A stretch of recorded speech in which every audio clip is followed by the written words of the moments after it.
Hello friends, तो मेरा नाम मनीषा और आज हम डिस्कस करेंगे चैप्टर जो कि चैप्टर का नाम है आपका मित्र, फ्रेंड या फ्रेंडशिप, मित्रता। तो फ्रेंड्स, ये सीटेट पेपर फर्स्ट के लिए है जो कि ईवीएस इन्वायरमेंटल स्टडी। तो इसका डे आज हम लोग डे 3 में है, यानी कि तीसरा दिन है।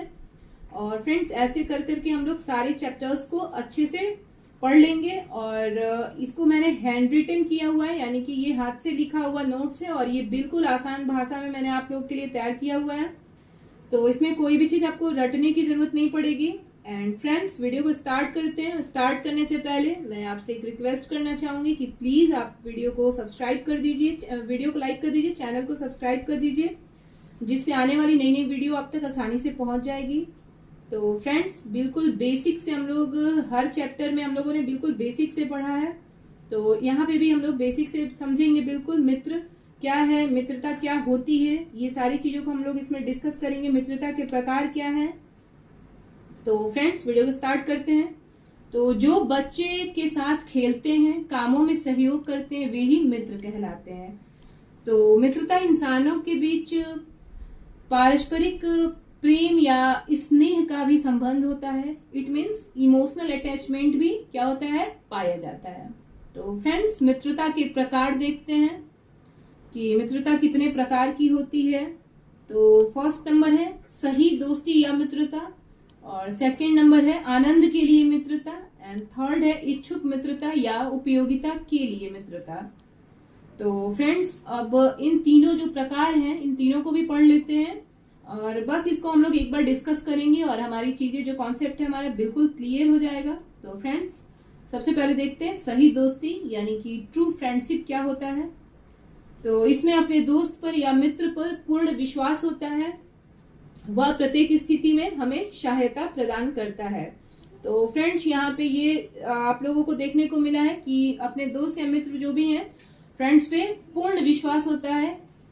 तो वो यहाँ पे स्थिति ये नहीं देख पाता है कि वो इंसान सही है या गलत है, बस उसके सपोर्ट के लिए हमेशा तैयार रहता है। तो ये सही दोस्ती या इसको ट्रू फ्रेंडशिप भी कहते हैं। एंड फ्रेंड्स, नंबर सेकंड देखते हैं आनंद के लिए मित्रता, यानी कि जैसे एक पार्क में कुछ बच्चे इकट्ठा होते हैं, जैसे अलग अलग जगह से, और फिर एक साथ खेलते हैं तो आनंद की प्राप्ति होती है। जाहिर सी बात है, एक साथ खेलेंगे तो वो बहुत इंजॉय कर पाएंगे। एंड फिर वे क्या होते हैं, चले जाते हैं, यानी कि वे अपने अपने घर चले जाते हैं। तो वहां वो थोड़ी देर एक साथ खेलते हैं, वही आनंद के लिए मित्रता हुई। एंड फ्रेंड्स, यहाँ पे देखते हैं मित्रता के तीसरे प्रकार को, जो कि इच्छुक मित्रता या उपयोगिता के लिए मित्रता। तो ये आस पड़ोस में भी हम इससे कोरिलेट करके समझ सकते हैं कि जैसे किसी से कोई वस्तु अगर हम मांगने जाते हैं और उसके पास है और फिर भी वो ऐसी स्थिति में क्या करता है, मना कर देता है। तो फ्रेंड्स, जब वो मना कर देता है तो हम अपने घर पे आते हैं और ये चीज अपने घर पे इंस्ट्रक्ट करते हैं, इंस्ट्रक्शन देते हैं कि अगर वह भी कोई चीज अगर मांगता है तो उसे हमें मना कर देना है।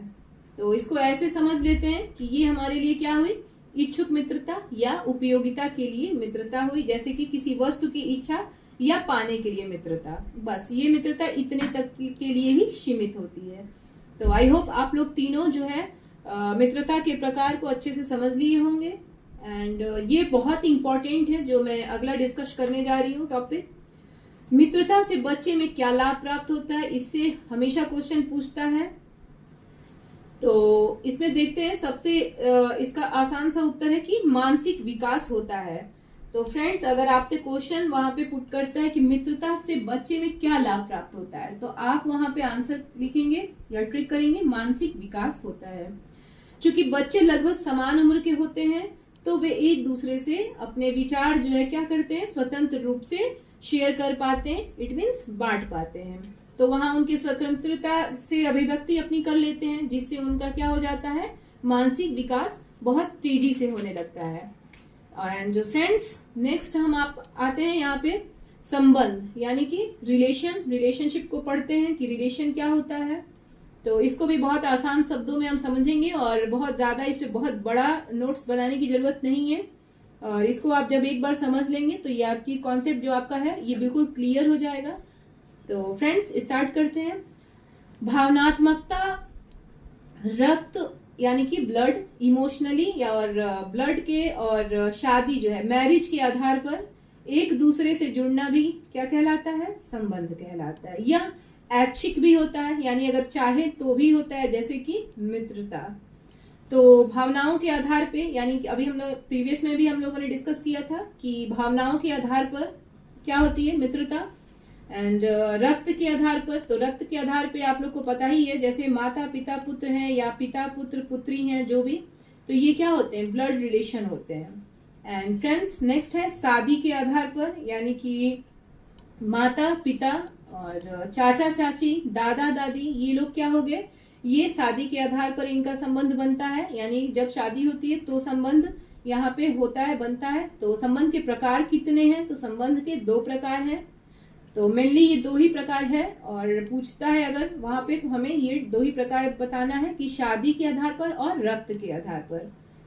तो फ्रेंड्स, शादी के आधार पे हम लोगों ने डिस्कस कर ही लिया और ब्लड रिलेशन को हम लोगों ने देख लिया। तो फ्रेंड्स, अब नेक्स्ट टॉपिक पे आते हैं। तो वर्क है, जो कि कार्य, हिंदी में कहते हैं कार्य, और कार्य के 2 प्रकार होते हैं। तो एक होता है आपका पारिवारिक कार्य और दूसरा होता है बच्चों के कार्य। तो फ्रेंड्स, पारिवारिक कार्य को पहले समझ लेते हैं, फिर बच्चों के कार्य भी समझ लेंगे। तो परिवार का कार्य क्या होता है कि जो परिवार के सदस्य, जो मतलब परिवार के वरिष्ठ सदस्य हैं, जो एज ए गार्जियन के तौर पे हमारे साथ रहते हैं, तो परिवार को परिवार के सदस्यों के लिए जो बेसिक नीड होती है, आपको पता ही है, रोटी कपड़ा मकान को पूरा करने का दायित्व होता है। तो इसमें एग्जाम्पल में हम लोगों ने, यहाँ पे मैंने राइट भी किया हुआ, इसको आप लोग देख सकते हैं कि भोजन की व्यवस्था करना, आवास यानी घर की व्यवस्था करना, और आपके परिवार के लिए, जो अपने परिवार के लिए है, वो कपड़े की व्यवस्था करना है, यानी कि वही रोटी कपड़ा और मकान। तो ये बेसिक नीड जो है उसको पूरा करने का दायित्व होता है परिवार के वरिष्ठ सदस्य पे। तो फ्रेंड्स, नेक्स्ट देखते हैं कि परिवार के सदस्यों का भी उत्तरदायित्व होता है कि वे भी अन्य परिवार के सदस्यों के साथ प्रेम पूर्वक व स्नेह पूर्वक रहें। इट मीन्स कि वो क्या करें? एक दूसरे के साथ लड़ाई झगड़ा ना करें और एक दूसरे के विचारों का सम्मान करें, और वो एक दूसरे के साथ स्नेह पूर्वक रहें। तो फ्रेंड्स, यहाँ पे ये खत्म हुआ। फिर देखते हैं परिवार का कार्य यह भी है कि परिवार के सदस्यों या बच्चों का व्यवहार जो है नैतिक हो, यह भी शिक्षा परिवार द्वारा दी जानी चाहिए। इट मीन्स कि बच्चे क्या बोलते हैं, कैसे चलते हैं, और ये सारी चीजों की जो है शिक्षा जो है परिवार द्वारा दी जानी चाहिए।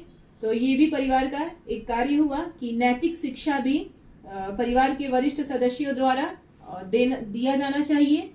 और फिर अब देखते हैं हम लोग नेक्स्ट टॉपिक, बच्चों के कार्य।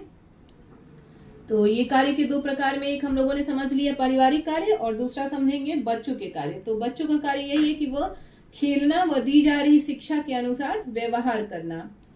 तो अगर हम अच्छी शिक्षा देते हैं तो वे भी अच्छी तरह से व्यवहार करें, ये भी उनका दायित्व होता है। और फ्रेंड्स, इसमें देखते हैं शारीरिक विकास, मानसिक विकास, और शिक्षित भी बच्चा खेल के माध्यम से होता है। यानी कि खेल के माध्यम से हमें क्या क्या प्राप्त होता है, तो आप यहाँ पे समझ सकते हैं कि खेल के माध्यम से हमारा फिजिकल डेवलपमेंट होता है और मेंटल डेवलपमेंट भी होता है, और हम एजुकेट भी होते हैं। तो खेलना एक बहुत ही अच्छी प्रक्रिया है। तो फ्रेंड्स, आगे देखते हैं नेक्स्ट टॉपिक। तो फ्रेंड्स, आगे अब हम लोगों का यहाँ पे खत्म हुआ, और अब आगे वाले चैप्टर में हम लोग बेस्ट डिस्कस करेंगे। और इसके लिए मैं एक बार फिर से आपसे रिक्वेस्ट करना चाहूंगी कि आप चैनल को सब्सक्राइब कर दीजिए और लाइक बटन प्रेस कर दीजिए। तो नेक्स्ट वीडियो का आप वेट कीजिए, हम जल्दी नेक्स्ट वीडियो आपके लिए लेके आएंगे। Thanks for watching.